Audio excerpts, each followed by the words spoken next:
Hi, I'm Keith F. Sheldon, the son of Swift. Welcome again to our Son of Swift Genealogical Pursuits for the 1st of October, 2024. Now, of course, I look at it's now, it's only after midnight, so yes, it's October 2nd.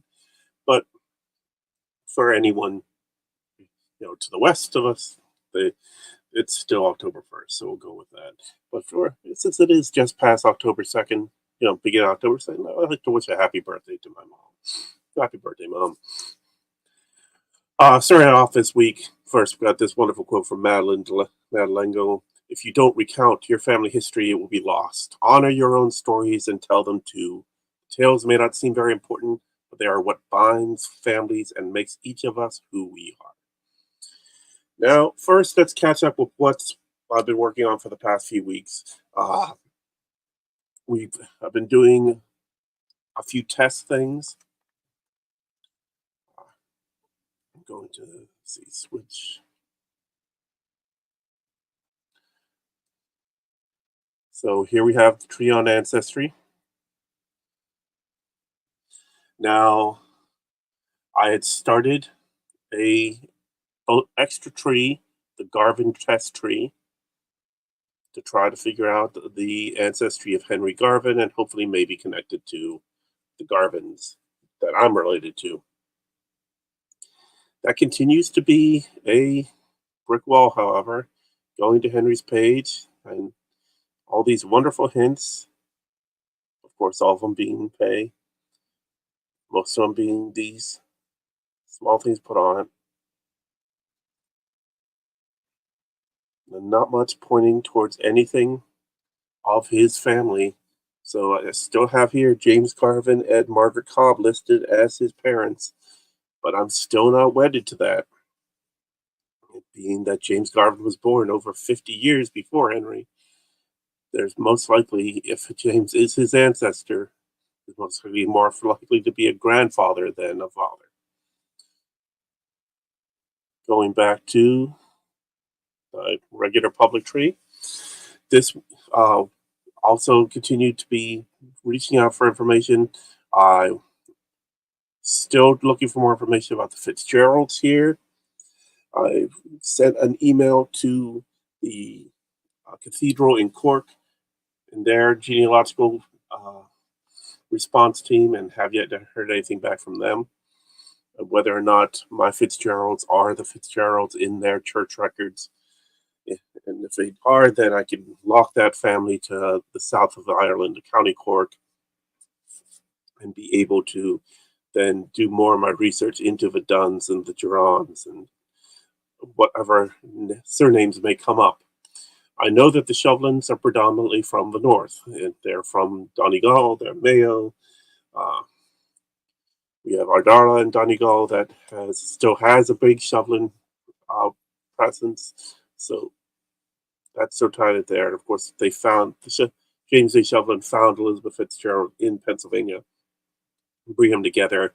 I'd have those records. I have their marriage record where they were married in Tamaqua, Pennsylvania.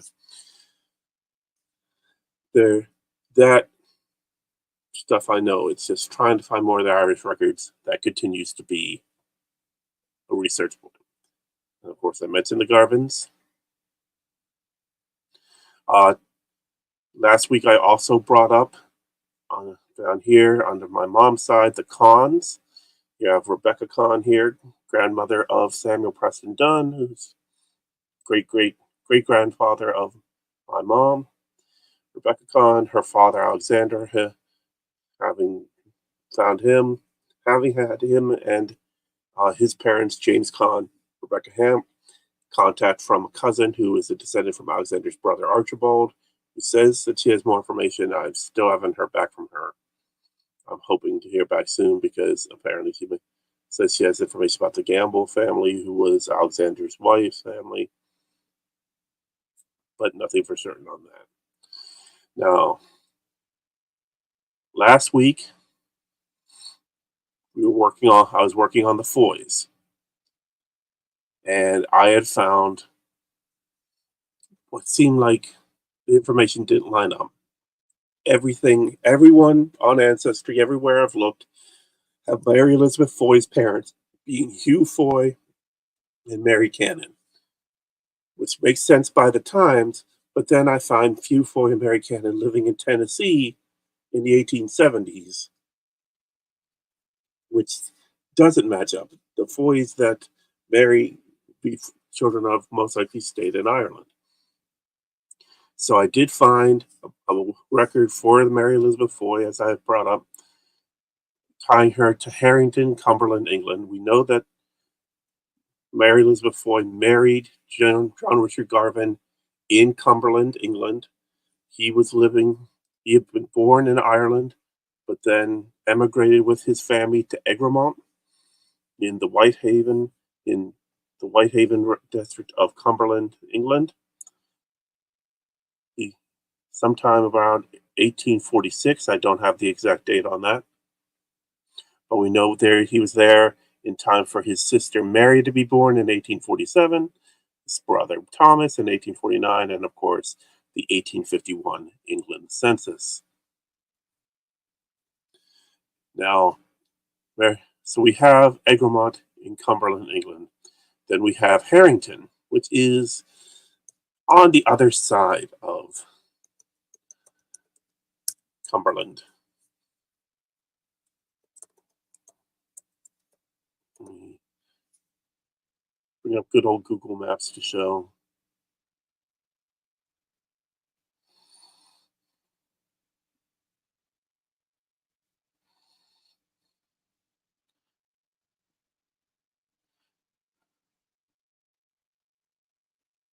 So here we have Egremont. Zooming out. And they are right on Whitehaven Lake District, right on the western edge of England. So quick, easy through from Ireland over.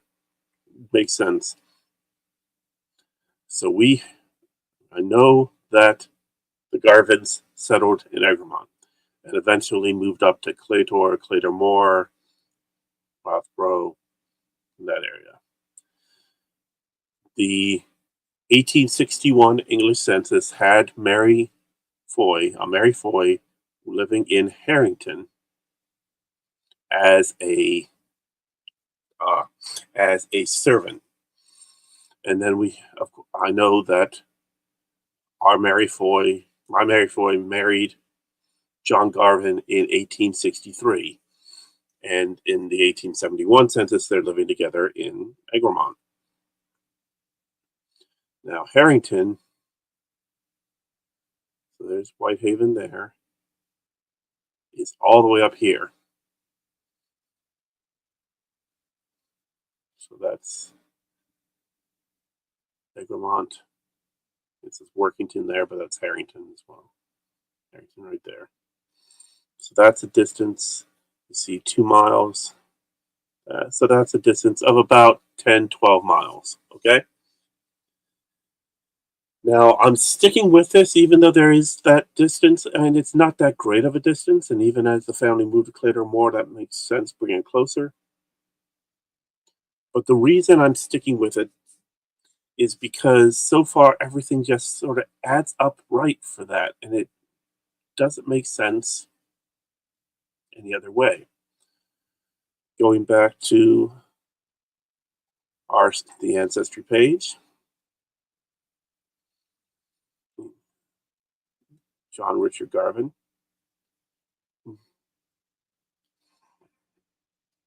Now Mary Elizabeth Foy, as I showed you last week. I have her in the census multiple places.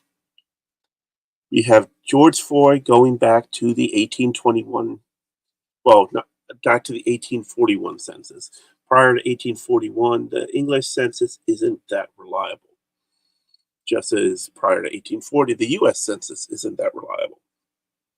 You would have, it was more statistical counting, not actually tracking of people and where they lived and where they came from. So that's been a bit of a block this week. Now, of course, as you saw when I showed the tree, there are some hints. We have George Foy's wife, Jane Anderson, that came up in tracking information. Got the marriage record for them being married in Harrington in 1834.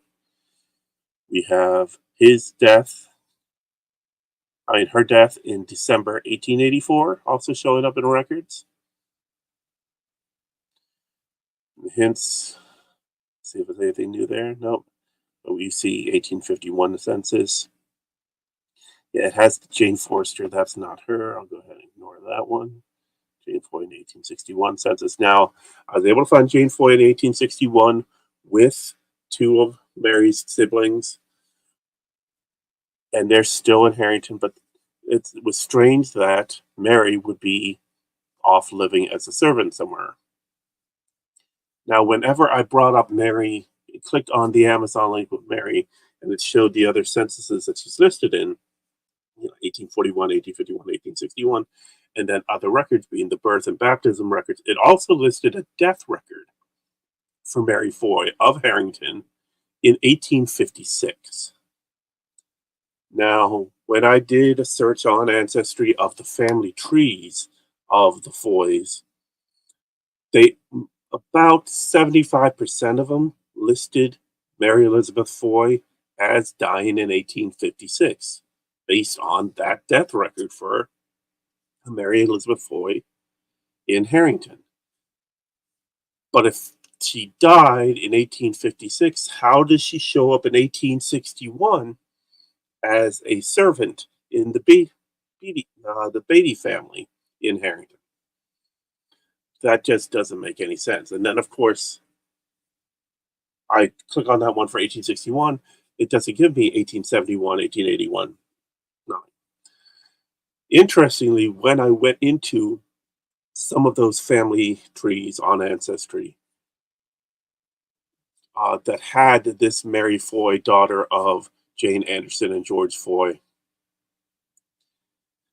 only one had a spouse for Mary Foy, and that was a person who's listed as a John Carroll, and there was no information about him or her. There was no sources, nothing. It was just Mary Foy married to John Carroll. No other information. I tried to look on the person's tree, and amazingly, for some reason, none of the family actually showed up on the tree. It's just like there was this extra side family that's connected there. Maybe it's like what happened with I did with the Cons, where they were connecting somebody and then realized it wasn't right and didn't delete them, but just kept them. They're like floating as a broken branch off the tree. Now, right now, I'm continuing to work on this with the belief that George Foy and Jane Anderson might be Mary's parents. And of course, with that comes with more hints. Jane Anderson's father being John Anderson, 1787 of Harrington. Couple hints here. And it suggests they know the mother.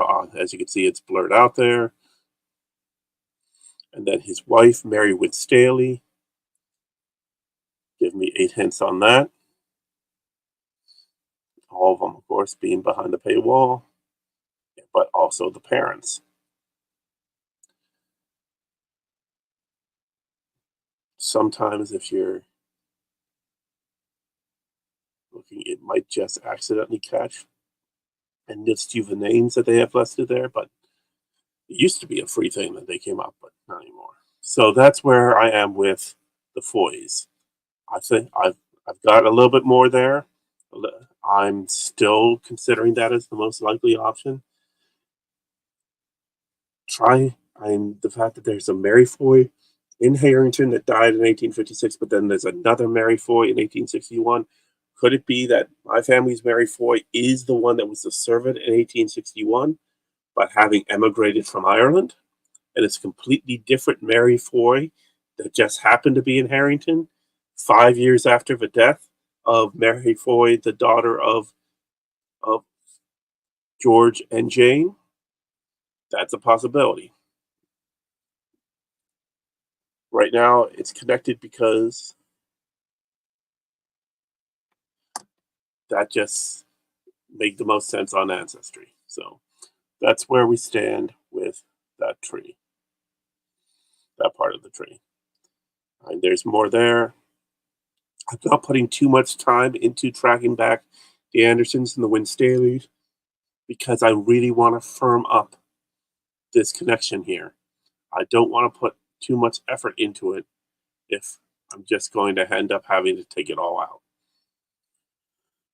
So today I decided to go and look at a different part of the family. Now, a couple months back, I had a breakthrough on my paternal great grandmother, Helen Louise Perrier, and her parents, Louis and Marie. Now, I had known Marie to be Marie Chevalier and her father to be Louis Basile Perrier. From what I found originally, knew Louis' parents to be Basile Perrier and Marie Culver. And then but that didn't seem right, and there were dead ends. Eventually, I looked up Marie Culver. For a French family, that was an uncommon surname for a French family. Now, of course, I then was able to find and actually broke it down to brick wall. I found Marie. I realized I had the wrong middle name. She was Marie Jean Calder. And then I found her parents, Jean Calder and Marianne Soulier. Then we had Louis. I had his father as Basile Perrier, and it turned out he's actually Jean Basile Perrier, born in November 1819. And that gave me his parents, Jean Perrier and Agatha Evesque. And then Agatha's family goes by Jean Pierre and Cécile Cartier, Pierre, those are Sauveterre, Jean Antoine Cartier and Marie Born, Jean Cartier, Antoine Cartier, Suzanne Bon, Jean Coste, and then Jean Bon and Jean. That must be confusing, being Jean and Jean. But, very common French names. So that was something I found just a couple months ago. I'll do a blog post on it at some point. But today I decided to try to look into the Chevaliers. I knew her name was Marie Chevalier. I had records that pointed to a Marie Berrand and a Joseph Chevalier. I then was able recently to find more records there, which included the marriage record of her to Celestine Ranc, which was her first husband, which I knew about. So that was not bad, a hard thing. Then what I did find was this record here. This is the Garde France Births, Marriages, and Deaths collection, 1791-1912, and then include the marriage certificate of Celestine Ranc to Marie Jeune Chevalier. Different middle name. I thought she was Marie Louise, but no, Marie Jeune. And it happens in the city of Méran in Garde, France. That's a department in southern France, just north of Marseille. Had them getting married on the 23rd of May, 1886, but importantly, it had the names, and it had a different first name but it's not listed here. There we go. A different name for the mother, Victoire Marie Bertrand. So instead of Marie Berrand, which seemed to be a dead end, I had now Victoire Marie Bertrand. See, two other people have already saved this, so my work there has helped others. Always nice to see that. Okay. So from there, now I had that generation to go back on. Let's see if there's any new hints here, real quick. Nope, nothing new. So today I was trying to look into more the Chevaliers, the Chevalier and Bertrand. And I noticed there's a key source of information that I've had in my research, both in America and England, and that's census records. I was lacking census records. Now, I did have Marie living with her husband, Celestine, in they got married in 1886. It was the 1886 census. The French census went every 5 years.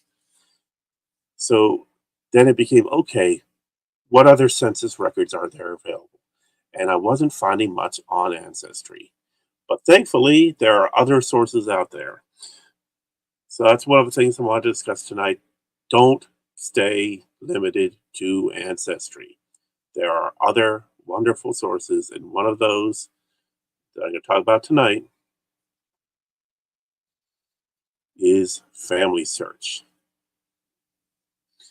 Now, this is Family Search blog, not or their wiki, not specifically things, but this is their article on the France census, noting it's every 5 years, and they nicely list every census record that's been digitized and where they're hosted, whether it be Family Search or Ancestry, or even MyHeritage with the 1872 French census.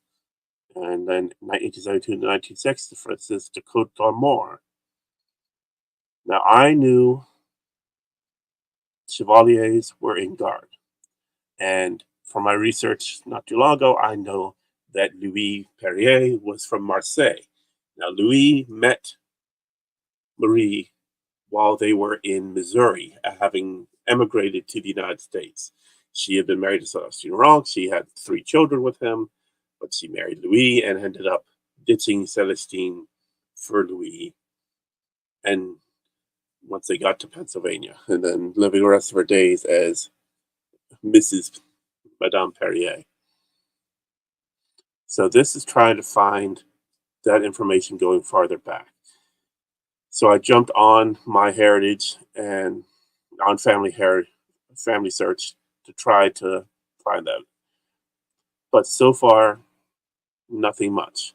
The only thing I found for certain is Marie in the 1886. There was a couple years that did not happen. As noted here, first national census taken in 1772, and it was only statistics from 95 to 1836. But from 1836 to 1936, it was taken every 5 years except for 1871, in which they took it in 1872 instead. And then they skipped 1916 because, the world was at war. So this is just the beginning of me getting into the French census records. Most of my experience, of course, is in the American census records and the various research. I know before 1840, it was just tick marks for you would give the family name, maybe the head of household's name, and then a tick mark or numbers of how many women over this age, men over this age, under, by age groups, and then of course also slaves and slight things on, you know, because that's the thing of the time. And then the English census, it tended to have where you were born, where you're from, and just a little bit more information, even going back as far as 1841. So now I get the French census. So this is something I've just started getting into today. You see here what's recorded: a given name, all the way back to 1831. It's great. Surname, okay. Occupation, nice. Age, okay. Most of the time. Year of birth, only 1831. Place of birth, only 1872 and 76. Marital status up until 76. So, there's some information here and there. nothing consistent as what we've seen for the U.S. Census since 1880, but it's a start. So this is my new project for this week, coming week, is to get into the French census a lot more, to learn more about Gard, learn more about Marseille, and then of course whatever I learn from this will be helpful when I get back into my ex's family tree, the Angevin family, being able to track down that information there. So that's it for most of the research this week. A lot of stuff to build on. Still waiting to hear from the Kahns and the Fitzgeralds. Still hoping to find some sort of headway with the Garvins and, of course, the Foys. Lots of opportunities out there for things to find. Hopefully, more is to come. Now, while I talk tonight, before we go, remember you can follow me along on Tumblr, the Tumblr blog, sonofswift.tumblr.com, where I post articles about my research. I have a lot of draft articles that I need to finish and publish. There's just been so much I've done in the past 3 months. I want to get it all out there. If you have any questions, you can reach out to me on the blog. You can leave your comments below, or you can email me. It's shovelin@gmail.com. Of course, that's the Irish spelling of Shovelin, so make sure you write it down specific. If you like to support me in my genealogical research and the YouTube channel, everything I'm doing here, please feel free to check out my merch store at TeePublic, teepublic.com/store/Swift. If you're interested in starting your own merch store, being able to promote your YouTube channel or business or whatever, then I highly recommend going to TeePublic. Use the link tee.pub/lic/AS21, and you'll sign up today. And that gives you a nice credit on your first sales and gets you started with being able to produce t-shirts, hats, bags, pillows, tapestries, stickers, magnets, wall art, all things done with very low overhead. You don't have to deal with sales. You don't have to deal with shipping. All you have to do is upload your artwork and they'll take you from there. We have a new sponsor this week, and that is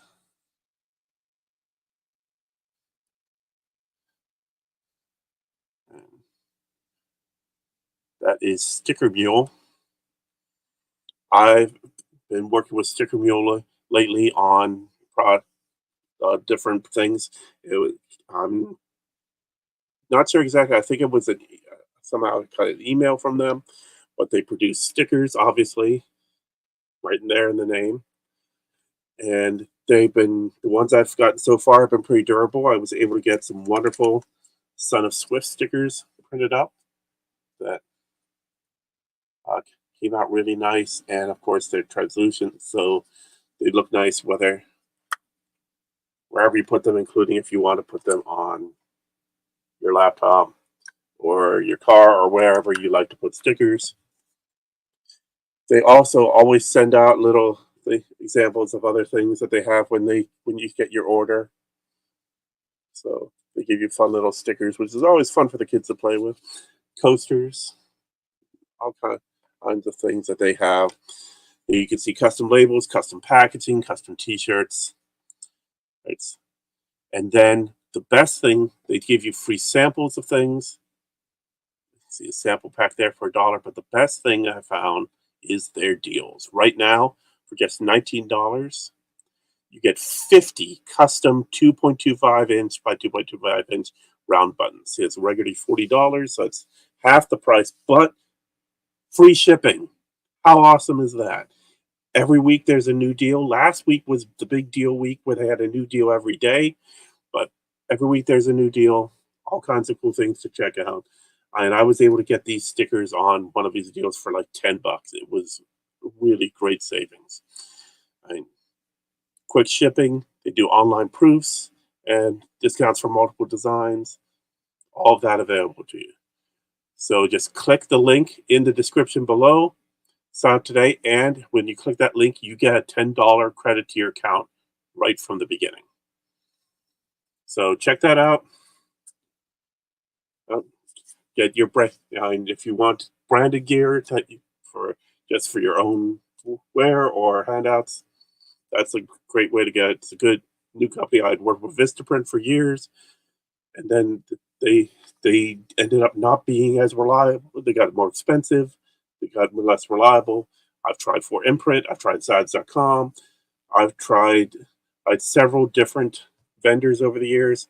I'm really liking what I found with Sticker Mule here. So check it out today. Click the link below, and you get $10 credit on your account to get started.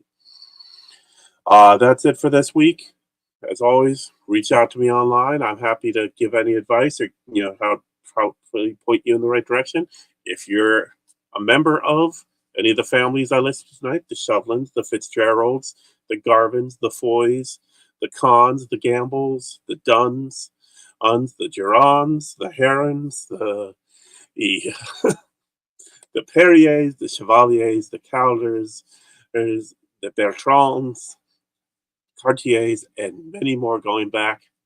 Reach out to me. If you're most likely my cousin, and I want to get to know you. All right. Thanks for watching. See you next Tuesday.